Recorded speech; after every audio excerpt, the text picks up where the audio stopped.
नमस्कार साथियों, मैं जुवन कुमार वर्मा आपका इस यूट्यूब चैनल पर बहुत बहुत स्वागत करता हूं। और यदि आप हमारे इस चैनल पर नए हैं तो प्लीज़ चैनल को सब्सक्राइब करें और लाइक करें और शेयर करें। आपको बता दें कि इस पर कक्षा 9वीं से कक्षा 12वीं तक के वार्षिक परीक्षा से संबंधित जो पूर्व अभ्यास प्रश्न पत्र दिए गए हैं, उन्हीं अभ्यास प्रश्न पत्रों को इस यूट्यूब चैनल के माध्यम से कंप्लीट कर रहे हैं। तो चलिएगा, यहाँ पर हम देखेंगे कक्षा 9वीं का है। यहाँ पर विज्ञान का पेपर है, सेट बी है। आपको बता दें कि सेट ए को यहाँ पर कंप्लीट कर चुके हैं। अब हम इसमें देखेंगे सेट बी को। परीक्षा पूर्व अभ्यास प्रश्न पत्र 2024 कक्षा 9वीं का है और सेट बी का है विज्ञान का। पहले सेट ए को कंप्लीट कर चुके हैं। इस वीडियो में हम देखेंगे सेट बी को कंप्लीट ही देखेंगे। चलिए, अधिकतम जो अंक दिए गए हैं वो यहाँ पर 75 नंबर का है और समय दिया गया है इसमें 3 घंटे। या आपको बता दें कि इसमें सभी प्रश्न करना अनिवार्य है और प्रश्न क्रमांक 1 से 5 तक के ऑब्जेक्टिव प्रश्न दिए गए हैं। तो सभी जो निर्देश दिए गए हैं, इन निर्देशों को आप कंप्लीट ही देख लीजिएगा।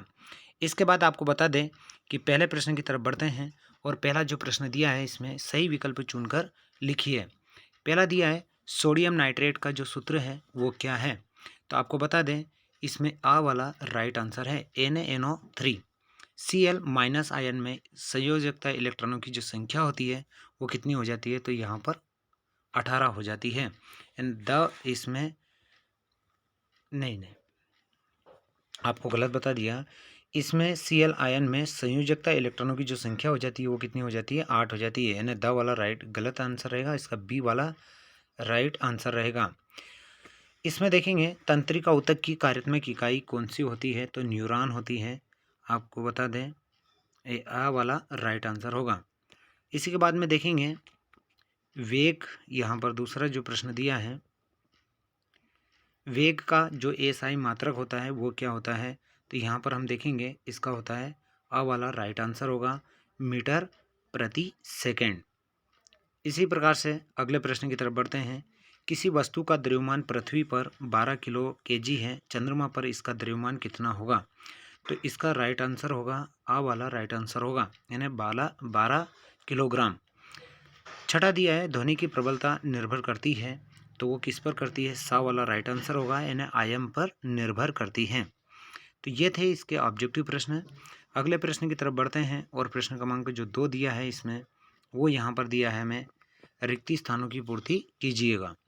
पहला जो दिया है कैल्शियम कार्बोनेट यौगिक का नाम है, तो इसका नाम क्या है, इसका नाम है कैल्शियम कार्बोनेट। इसमें क्या आएगा, कैल्शियम कार्बोनेट। हाइड्रोजन के समस्थानिकों की संख्या कितनी होती है, तो 3 होती है और उनके जो कितनी होती है, 3।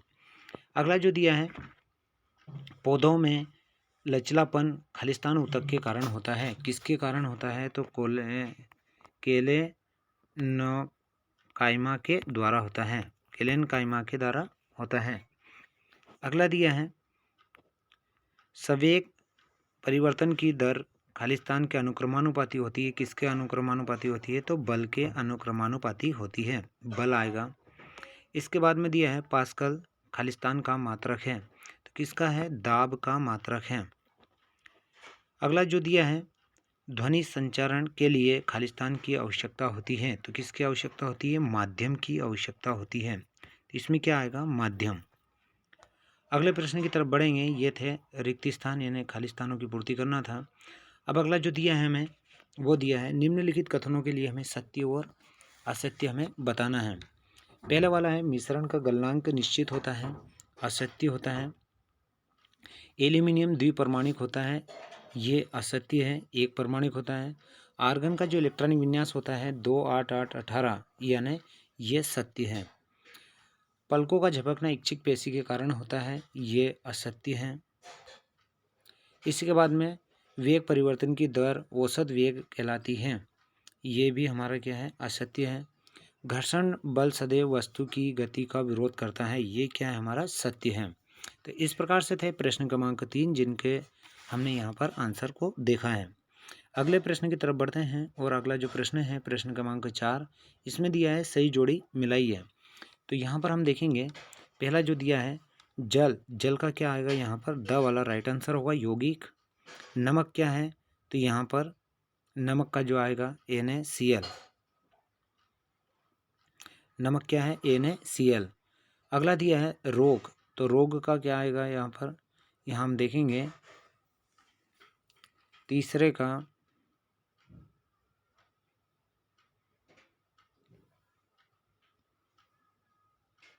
यानी यहाँ पर जो दिया है घींगा रोग होता है तो वो आयोडीन की कमी से होता है। पत्तियों में भोजन का परिवहन कौन करता है, तो ये फोलाइम करता है, फोलाइम, यानी ब वाला राइट आंसर होगा। गति का तृतीय जो नियम है वो यहाँ पर जो दिया है, इन्हें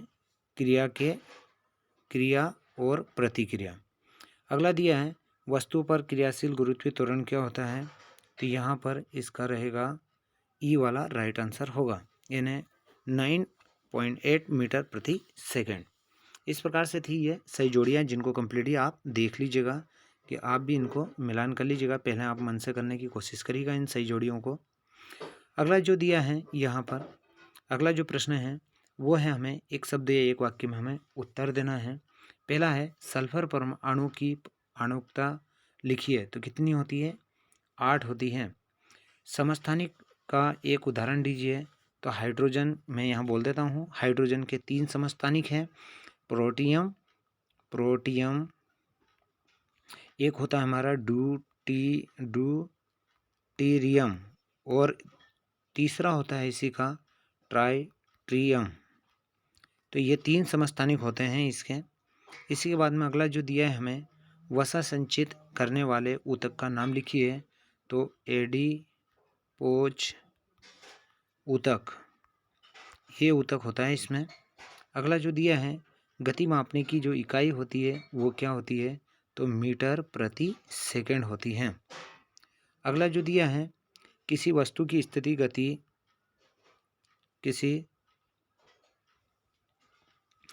वस्तु की स्थिति गति एवं आकृति में परिवर्तन करने के लिए किए गए प्रयासों को क्या कहा जाता है, तो उन्हें क्या कहा जाता है, बल कहा जाता है।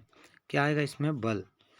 सामान्य मनुष्य का श्रव्यता जो पारस होता है वो कितना होता है, तो वो होता है 20 हर्ट्ज से कितना होता है, 20,000, यानी कितना होता है, 20,000 हर्ट्ज होता है। इसे श्रव्य जो पारस कहा जाता है।